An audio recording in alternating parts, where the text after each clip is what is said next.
You know, this is a funny thing that we see here all the time. We got 5, 6 feet of snow in places here, and I'll tell you, like I've come down through here a lot, down through this trail, and this place right here is never frozen. Never frozen. There's always a trickle of water running down here, like always wet and always open. Doesn't matter, you could have 6, 7 feet of snow on. The chances this is going to be frozen, when we've had weather that's been minus, you know, 10, 15, 20 degrees Celsius, right? Like this should be frozen, but it's absolutely not. Must be some geothermic thing as to why it doesn't freeze. So I guess that's it. I don't know if constructing a shelter around someplace that's unfrozen like this would keep you warmer. I really don't know how that works. I'm not a geologist, I guess, or whatever the hell.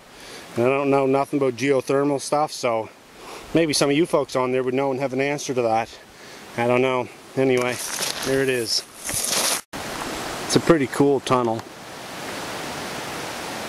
And it's on a downhill slope with a rock bottom. It's actually pretty awesome to walk through there in the summertime. There's some spots down there that's, I don't know, a couple feet deep. I've tried fishing in that tunnel, but I've never caught anything. It just lays full on the other side of that. There's a deep hole, kind of a little waterfalls. It just lays full of trout in there. I've snorkeled in there and seen 40, 50 trout. I think they're brown trout, and I've fished it and fished it and fished it and absolutely can't get the trout to bite on nothing I've ever used out of that hole.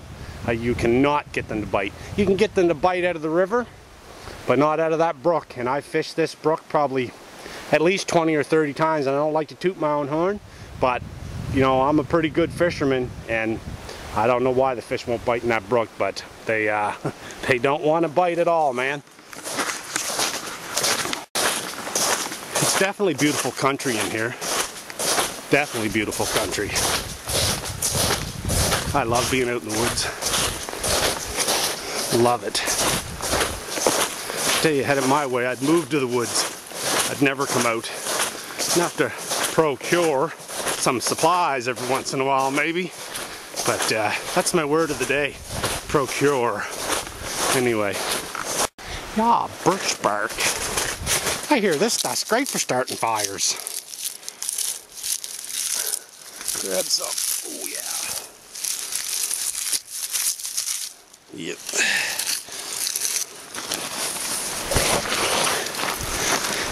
Hey, you guys have all heard tell of maple syrup. We're famous for it here in Nova Scotia. Well, I heard that you can actually tap a birch tree and get birch sap. I don't know if you folks have ever had maple syrup. I'll show you me tapping and making some maple syrup in the spring. It's fairly easy stuff to make. It just takes a lot of time to boil it, like hours and hours and hours. But it don't take nothing to get out of the trees. A little hole in a spigot and bucket, you're all set. But I'm gonna try tapping some birch trees this year. I can't exactly remember what the ratio is for birch. I think it's like 5 gallons of maple. 5 gallons of maple to make like a quarter or half a gallon of syrup or something like that. Or maybe it's 25 to 1. I think it's 25 to 1. I think with birch, I think it's more like 50 to 1. So it takes a lot, but it's got, I guess, a unique taste that kind of tastes like caramel. I've never tried it, but I hear it's pretty good. But I'm gonna try it this spring and see how it is. No, that's gonna be rough to cross, eh? Oh yeah, that's nice. They're even turning around on the snowmobiles down here, not even crossing, because it's so bad. Oh yeah, that's nasty. That's no way you can cross that. No friggin' way I'm crossing that. Whoa. That's just about close enough, Robert. Crunchy, crunchy, crunchy. Look at that over there. Tell me that don't look cold. Yeah. You couldn't even cross that with your pants off. Man, that's just a torrent. Just a torrent. We crossed it one year. It wasn't this bad. Like, there's a lot of water the last bit of rain we've had and stuff, and no, that would just, like, man, if you ever fell into that, you'd just spell doom, eh?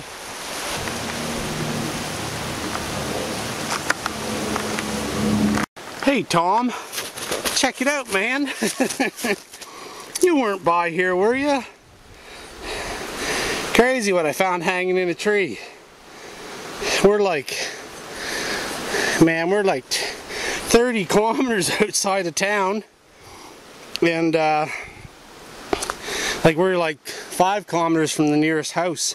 That's corning ware, man. That stuff's expensive. Holy. That's crazy. Tom, what was that guy's name by your house that was giving out free coffee? You found a cup in the woods? Did you say his name was Mike or something, or Phil? Yeah, tell him I'm coming over for a cup. I put that cup right in there with my fork. Go right along with my fork find. Awesome. What's it say for the date on it? Ooh, it's made in USA too. And it's like 37 wave okay. Awesome. Well, boys, it's not made in Canada, but hey, USA is pretty close. I know depth perception on camera. This hill is so steep, all the change is falling out of my pocket. No, not really, I don't have no change, but I don't think it'd be that steep. I'd have to be upside down. I tell you, I don't care what anybody says, that's pretty straight. That's a pretty straight stick. I don't know if you can see that, but that's straight. Oh wait, just like an arrow.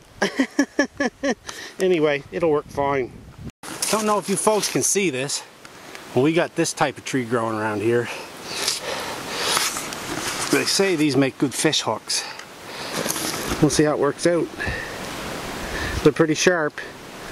I know we used to stab each other with them when we were kids, which I really don't get, but yeah, I remember getting poked with them, so anyway.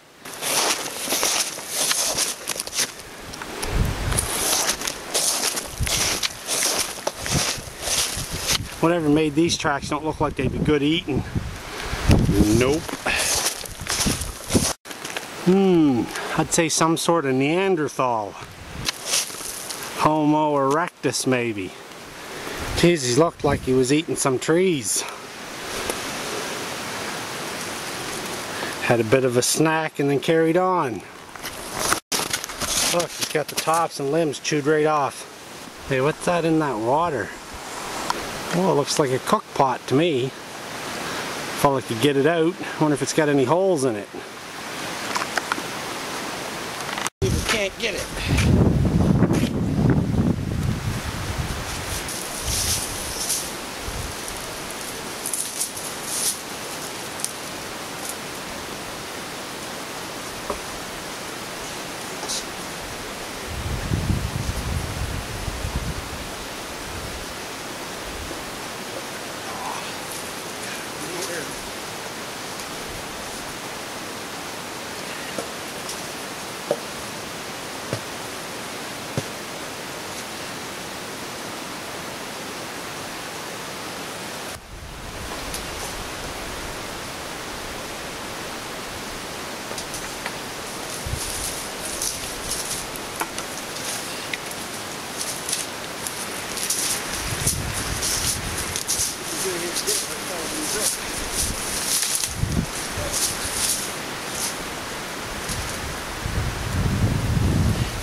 Well, I'll tell you.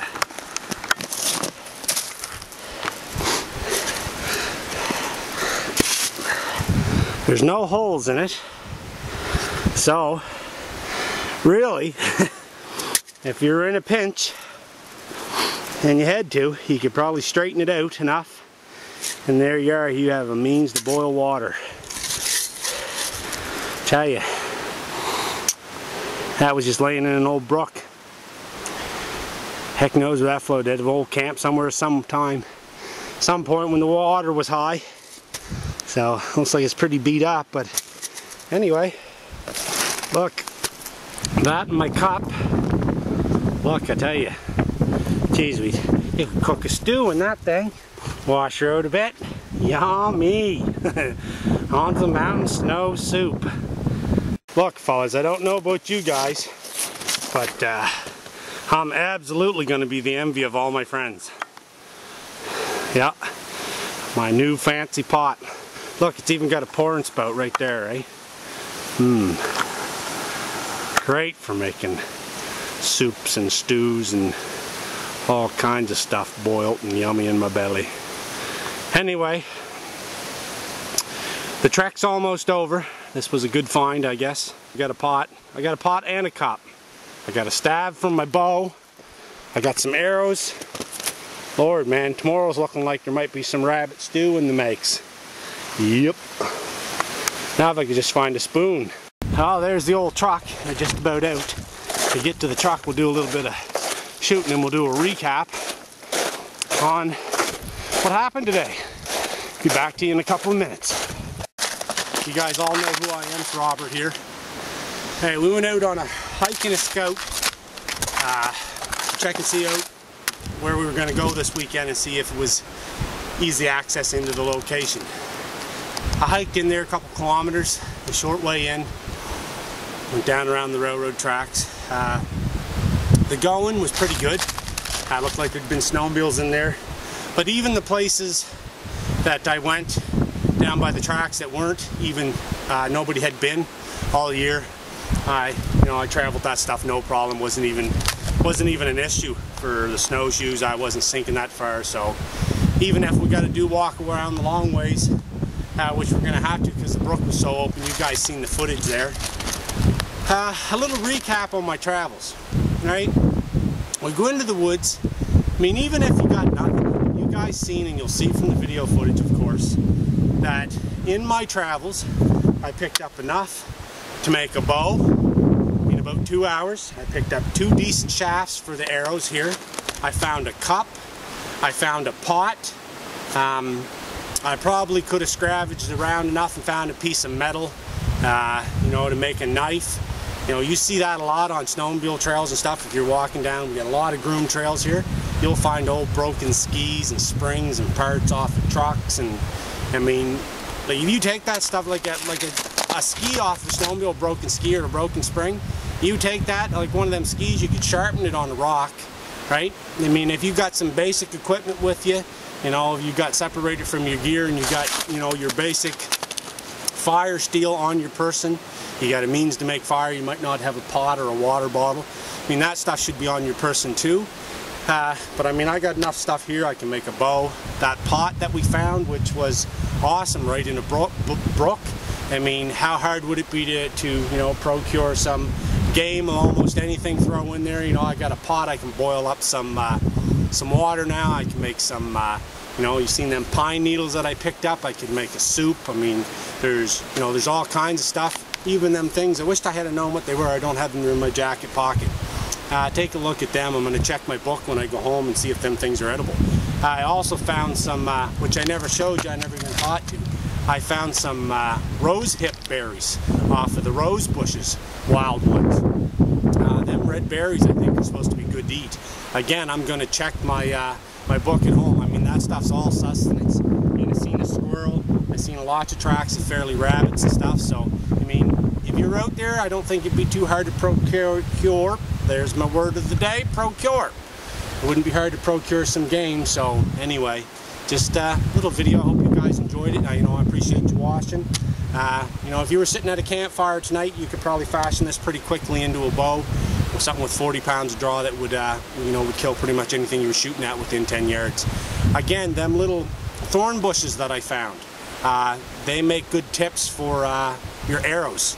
You just put a little hole in the end, and you can use them as an arrow tip. Great for killing small game, squirrels and stuff like that. Dart tips for a blowgun, which I don't have a blowgun, but I mean you can also use them for that too if you want to. Again, fish hooks. We talked about that brook that I was fishing in there. Maybe it'd be better fishing in the wintertime, I really don't know. But I never had no luck catching fish out of it. Out of the river I did, but dangerous this time of year. Really dangerous around the waterways because it's so open. There's so much flooding going on. You could be 20 feet away from the bank. You guys seen that little mishap where the ice started to break? I was like 30 feet away from the damn bank, 10-15 yards. It's like crunching, the thing's caving in. It's like, holy jeez, man, back up, right? Careful around water, it's dangerous stuff. Holy frig, man, if you're ever to fall in that, boy, your chances of survival are pretty slim, man, when you're wet like that and cold. Anyway, folks, Robert here. We appreciate you watching, and everybody have a good day. Thanks, bye.